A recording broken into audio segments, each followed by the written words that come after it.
had Mr. Matthew Singer visit us at Lincoln Corner, Peshawar Oh, here. good.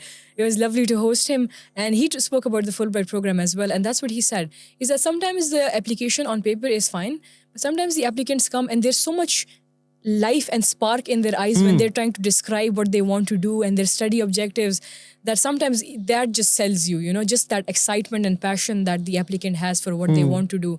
That's enough to just, tip them over the edge. Because when a person is as passionate and as happy and interested in what they're doing, that will automatically translate onto good results.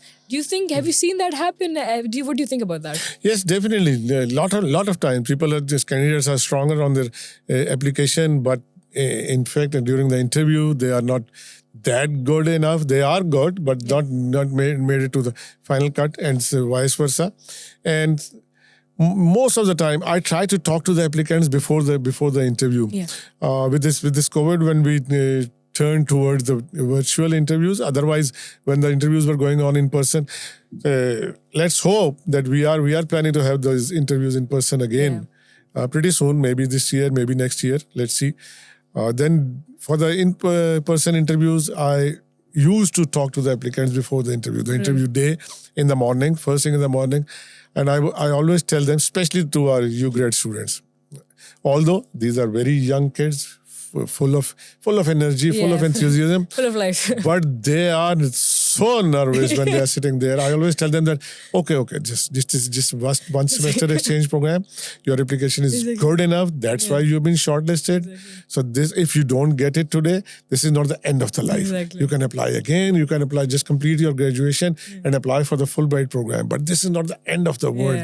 But still, it's understandable, and that's what I say to our Fulbrighters as well, that, okay, just relax. You people are really, really good enough. And through a very competitive process, you have come this far, which is an achievement itself. Yes. So even if you don't get selected, just try to celebrate this achievement as well. And about the Fulbright interview process, it's a two-parter, I believe. One is, I think, general questions, and the rest of them are a little more technical, maybe related to your field as well. So you probably have industry experts for those interviews as well. Yes, we do try to, as much as possible, try to have those experts in each and every interview panel. But sometimes there are also general questions as well.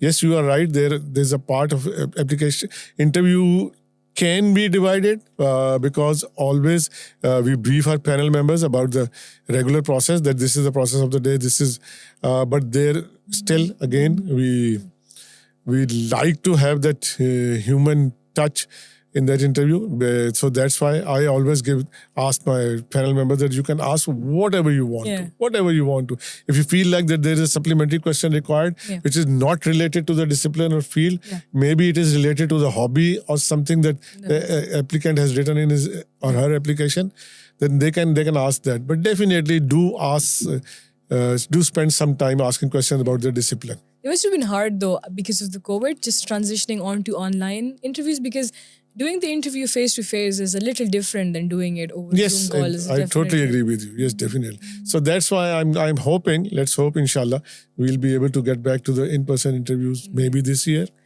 For me, this is what I told people. For me, I am a lot better in face-to-face interviews because I like the human element of being able to sit in front of somebody, looking them in the eye, and then, speaking. A lot of people prefer the Zoom interviews as well. That's to them. But I feel like there's an impersonal touch to it when you are just speaking to each other through a monitor screen. Definitely. It works well for us as well.